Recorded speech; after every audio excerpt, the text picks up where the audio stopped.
course, every coach is going to be optimistic this time of year. Hope springs eternal, but you look at it and there really is genuinely a lot of reason for optimism.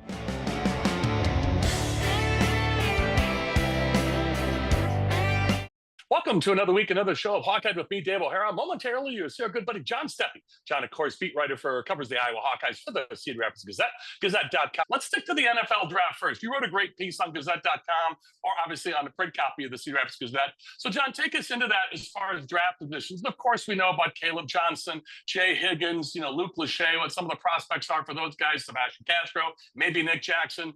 But take us into a little deeper. You mentioned, over a dozen players in that column. So let's talk about it, please, if you would, for us.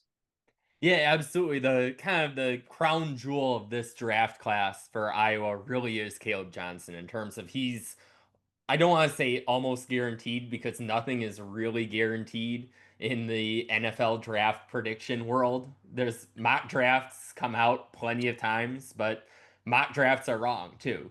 But Caleb Johnson is probably going to be the first Hawkeye to be selected. He's probably a second or third rounder. Shouldn't have anybody in the first round for Iowa.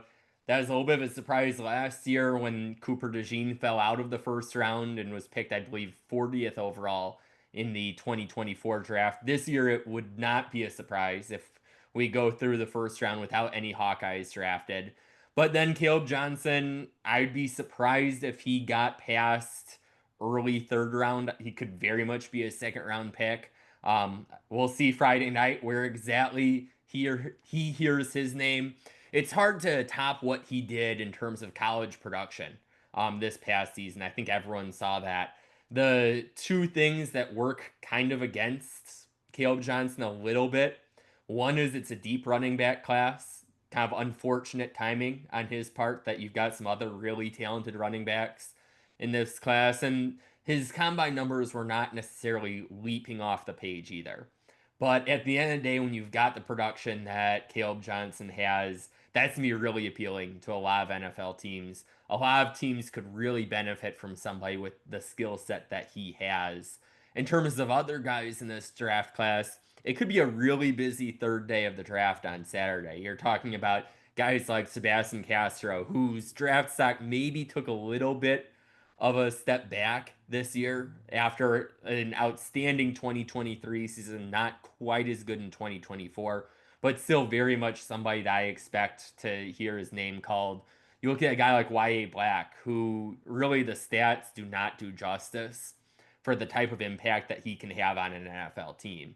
And he was a double team magnet when he was at Iowa. So, yeah, he didn't have crazy sack or tackle for loss numbers, but he sure helped Jay Higgins when Jay Higgins did have that production. So he's somebody that I think NFL teams will be able to look past that lack of numbers, and you just look at what he provides as 6'6", 336 pounds. I think that kind of speaks for itself. Jay Higgins is going to be one of the more interesting names because fantastic Iowa career these last two seasons in particular. But his combine was not great in terms of a lot of those numbers. So it really is going to be a test of how much do scouts value what they actually do on the football field in games where it matters and what you do in these drills that they put a lot of weight into as well for understandable reasons as well. Luke Lachey is kind of, I think, the what if prospect from this group of Iowa players where you kind of wonder if he didn't have the injury history that he did and if Iowa had better passing or more effective passing attacks these last two seasons, we'd probably be hearing his name earlier than what we'll hear this week. And then Jermari Harris will be a interesting case there. When you look at his numbers, he was analytically outstanding when he played in this 2024 season. Really took big strides. Certainly helped his draft stock in that regard. It'll be interesting how NFL teams evaluate some of the off the field things. Even just his decision not to play in those last two regular season games, how they evaluate that, how they evaluate some of the off the field things, including the sports betting suspension, will be interesting to watch. And then on the offensive line, Connor Colby and Mason Richmond are two interesting players to watch. You look at it, Colby got a combine invite. I thought Mason Richmond should have gotten one as well. He did not. But I think either one of those, you look at what this offensive line did, particularly in 2024, and Caleb Johnson will be the first one to give a lot of that credit to the offensive line ahead of him. And you're talking about a couple 4-year starters there on a Kirk Ferentz coached offensive line. That certainly is, nothing to take lightly. In terms of undrafted free agents, I think Nick Jackson has a convincing case there. Deontay Craig, you kind of wish for him that he had more games like the Music City Bowl, because the Music City Bowl is pretty darn impressive for him. And if he had a few more games like that, maybe we'd be talking about him a little earlier.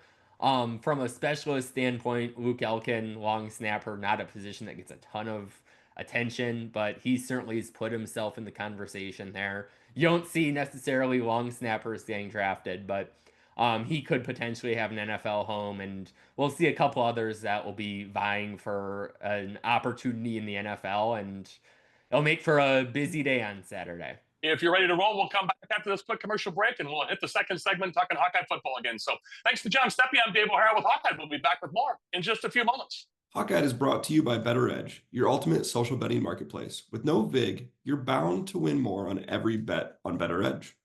Founded by Hawkeye alum James Siles and proud Iowan Greg Kajewski, BettorEdge delivers an unmatched betting experience. Plus, what's not to love when they're committed to supporting charities and children's hospitals near you? Join the action now. Sign up at bettoredge.com/Hawkeye and get $10 to start winning more today. BettorEdge, where your social betting means your bets go further and you win more. Welcome back to Hawkeye with me, Dave O'Hara. Momentarily, you'll see our good buddy John Steppe joining us. John, of course, Hawkeye beat writer covering all things Hawkeye sports for the Cedar Rapids Gazette, Gazette.com. So, John, let you and I talk then a little bit about some of the signings in the offensive line, specifically with Hawkeye football, please. Yeah, Bryce George, a Division II All-American, committed to Iowa last week, and that was really an impressive addition for the Hawkeyes. The asking price of offensive tackles, particularly ones that can play at a power conference level, can be quite high sometimes. So to be able to get somebody as well regarded with as impressive as a resume as Bryce George has was really a huge offseason win already for the Hawkeyes. And that makes that left tackle position a little more interesting. Already had a couple guys competing there, and not ruling out the guys already in the room. But you look at it, and Bryce George has a really impressive resume, and it's gonna be hard for the existing offensive lineman to really pass him up, I think. But we'll see what happens in fall camp. He's not here yet, so won't see it necessarily this weekend. But yeah, to get George was a big get for the Hawkeyes. Also added a long snapper who committed earlier this week. That's a position that doesn't necessarily get a ton of attention, but that was also a quality addition there. And we'll see where else in the portal they decide to be able to get some reinforcements. Quarterback could be a position to watch, and defensive back could be a position to watch as well. Let's get to your expectations for Hawkeye football on this upcoming spring scrimmage on Saturday, spring practice, whatever you want to call it. I guess officially it's called Hawkeye spring practice. So let's talk about that, please. Yeah, and I have the same disclaimer that I have every year is this is 1 out of 15 practices. So before anybody makes any bold, massive conclusions from this is still a small sample size. And we're not going to see the entire picture of what the Hawkeyes are going to look like. Mark Gronowski is still recovering from his shoulder surgery. Sounds positive in terms of his recovery, but it's still April, so you don't have him fully in the mix. You don't have Bryce George, who I just mentioned. So this isn't necessarily going to be fully what you see August 30th when the Hawkeyes play against Albany and the Great Danes, but you're going to see a lot of the pieces. It'll be interesting in terms of how much of strides has Hank Brown made. The Auburn transfer has kind of moved quickly up the spring depth chart when you think about Gronowski being out with the offseason surgery, when you think of Brendan Sullivan transferring out. That's put a little more responsibility on Hank Brown, and what we see from him will be interesting. Also interesting to see what happens or what we see from Jackson Stratton and Jimmy Sullivan as well. Stratton, the former Colorado State transfer, who we saw a little bit of later in the year amidst all those quarterback injuries, and Jimmy Sullivan, the early enrolling quarterback from this 2025 recruiting class. So I'll be curious to see what we see at the quarterback position. Defensively, there's maybe a few more question marks than we're used to seeing. A brand new to us, not new to the building, linebacker core after graduating Jay Higgins, Nick Jackson, and Kyler Fisher. So it'll be interesting to see what Jaden Harrell, Carson Shire, and Jackson Rexroth can do at that linebacker position. And then cornerback, we saw a few more big plays given up by this Iowa secondary a year ago.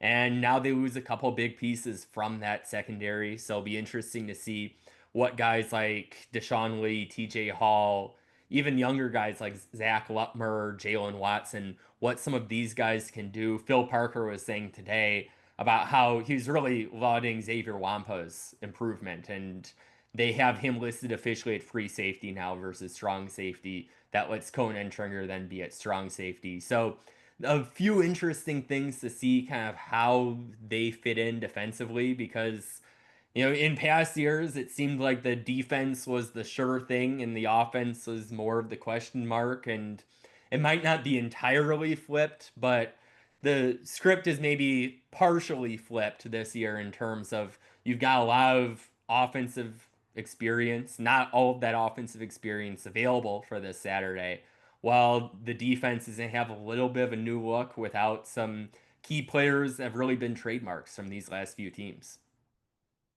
It's interesting, John, when we take a look at all the grand scope. Again, you talked to the, as you mentioned, and I mentioned earlier, you talked to the coordinators today as we record this on Wednesday afternoon, April 23rd. Any talk or any questions about Caden Weegan? Of course, we much made last week when he got the full scholarship. Now, I guess for some people, finally, I guess you got to be the special teams return player of the year to get that. But congratulations to him. But any more talk about from Tim Lester today, offensive coordinator, about maybe getting Weegan more involved in the offense and getting his hands on the ball more on special teams? Because as LeVar Woods, you quoted him as saying earlier today, we know the teams are going to kick away from him, and understandably and smartly so. But any talk about getting Weegan more involved in the offense from Tim Lester? That'll certainly be an interesting thing. I'm thinking back to this press conference, and I don't think that particular topic came up in our 20 to 25 minutes or so with Tim Lester, but it is interesting in terms of that wide receiver position in general. He gave some really good insights in terms of the receivers learning coverage and how that's been a really helpful thing.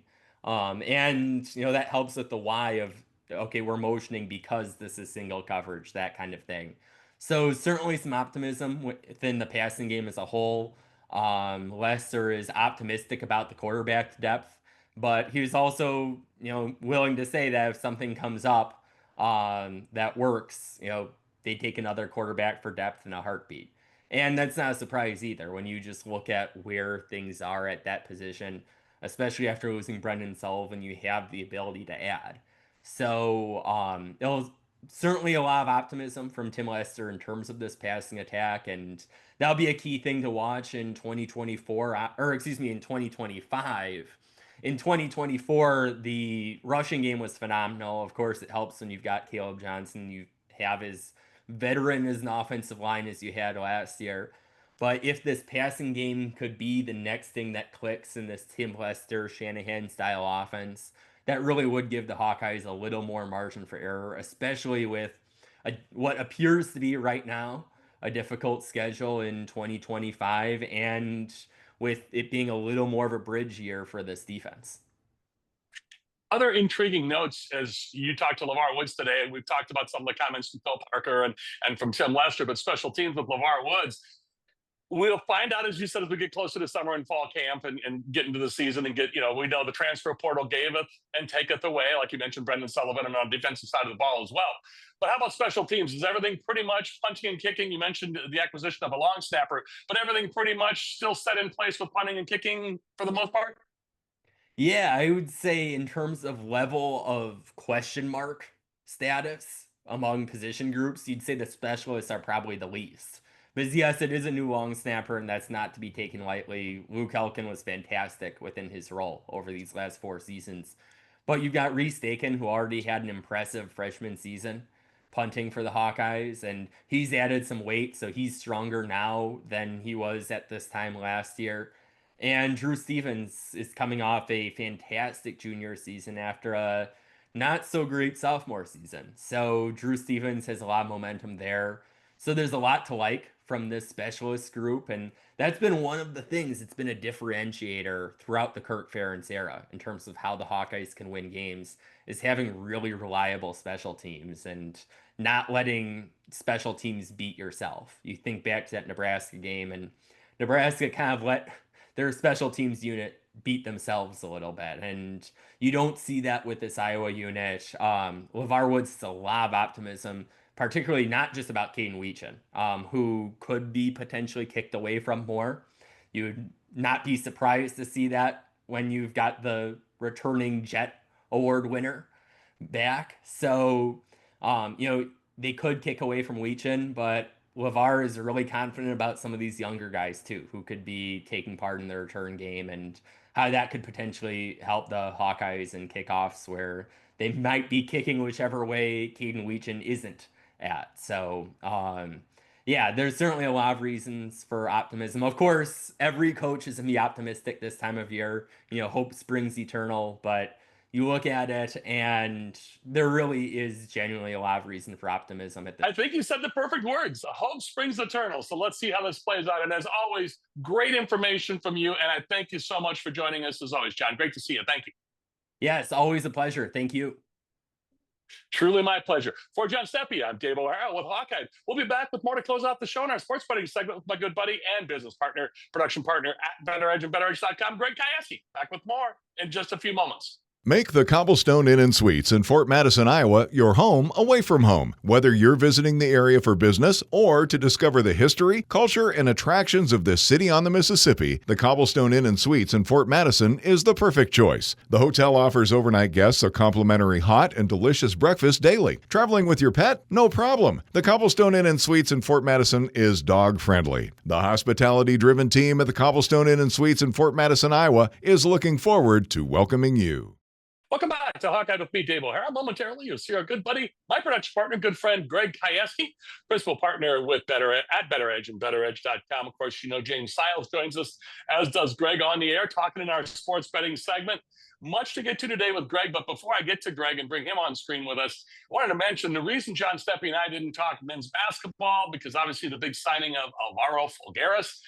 Since last week, we've talked basketball the last 3 shows, and I had to get to spring football at least a little bit this week, and so we took a deep dive into Hawkeye football with the upcoming spring practice on Saturday at Kinnick Stadium. So we didn't talk men's basketball this week, but we have in weeks past. The only change so far has been a few additions to the coaching staff and development staff with Ben McCollum and the Hawkeye men's basketball team, as well as, again, I mentioned Alvaro Falgueras. Comes in from the Player of the Year, Horizon League Player of the Year last year at Robert Morris University, and at 14 points, 9 rebounds, runs the floor well, big 6'9" kid. So hopefully big things continue to happen for Hawkeye men's basketball. So that's been the only addition since we talked about Brendan Hughes last week. And then, of course, Hawkeye women on the softball diamond, on the dirt, tearing it up, still doing very well. Heatherball, our Hawkeye men's baseball team, and Rick Heller, he'll be on the show later this spring or early this summer. They're at or near the top of the Big Ten right now. As of today, as we record this on Wednesday afternoon, April 23rd, they're at the top of the Big Ten, but fluid situation closing out this regular season, going into the postseason for the Big Ten tourney. But Hawks right now in first place. And then, of course, Hawkeye women's basketball, Jensen announced their signing of Chit Chat Wright, a point guard transfer from the portal from Georgia Tech. So that's been an addition. So there's your quick Hawkeye men's basketball update, Hawkeye women's basketball update, and of course, softball and baseball for the Hawkeyes. A lot going on.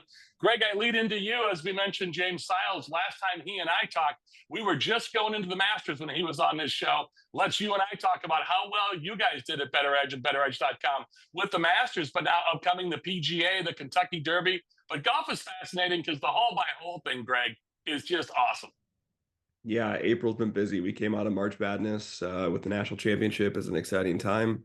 Went directly into the Masters. So we released hole-by-hole betting, so you can actually go in there and choose, will Scheffler go over under par, JT? So as you're watching it on Saturday, Sunday, it's just that much more fun to be able to have a little bit of engagement throughout the day. So that's had been really great feedback. People really enjoy how that is from a watch standpoint. So excited about where that's going to go as we have more majors coming up the rest of this year. Let's talk a little NBA, NHL postseason, and then MLB. How are things going in those three, please? Yeah, definitely. I mean, the excitement around the Wolves and Wild, always top notch. I mean, when they're playing and, postseason, you see a lot of energy action. I think games finished around midnight, 12:30 here last night. So um, I'm sure there's a lot of late people coming into the office today, but it's just fun to kind of see the excitement around social betting when that happens. And obviously, we're hoping to see they win a couple more games here and keep going into Game 7 for both of those teams. And I'm glad you mentioned that because, again, we get to all the charity work you guys do, being a social betting marketplace. And again, at BettorEdge and BettorEdge.com, completely different dynamic. And I know the last 3 years since you've launched, the last couple 3 years have just been off the charts, and want to thank all the people involved that use the app and get after it. But because you're a social betting marketplace, there's no house or vig or juice to pay to the sports book. So that's the awesome thing, that you can take that and take it to a charity from your winnings. So viewers, make sure you always keep that in mind. But also, Greg, you offer different things that they may not be able to get at a sports book. Like you've got a great partnership now with the AFL for arena football. And that's been going well for you in this early part of the season. Talk a little bit about the AFL, but also some of the charitable endeavors you guys are so fantastic in working with. Yeah, appreciate it. So charity's always been near and dear to what we wanted to do with our platform and our community. And I think there's a lot of good ways to give back to great causes. So Chad Greenway was one that we did a lot with early on, and we continue to do. Is a great Iowa Hawkeye and a great Minnesota Viking. It's awesome to be able to support him as well as other great charities as we branch out. Moving into arena football. Arena football has been around for quite some time, but they relaunched this year as Arena Football 1, and they came to us and were the main betting partner, premier betting partner of the Arena Football League. So excited to have a lot of different competitions, pick'ems, wager based, and be able just to bet on games and player markets throughout it. So I've watched more arena football this year than I ever have, and it's an engaging game. It's fun to watch them fly over the walls, get tackled, and diving catches. So it's exciting to kind of look back at the Kurt Warner fame days being a Panther, and recognizing what can happen for some of those players that continue to do well in arena football. Yeah, absolutely. Now, as we close out here, let's take a little deeper dive into Major League Baseball. Some major injuries that have taken place, especially if you're looking at the Yankees. A lot of people like to bet on with or for the Yankees, and Garrett Cole out for the year, their stud pitcher. And you take a look at some of the other injuries going throughout baseball, either long-term injuries or even if it's a brief stint on the IL or the disabled list, or the injured list. But you take a look at this, Greg.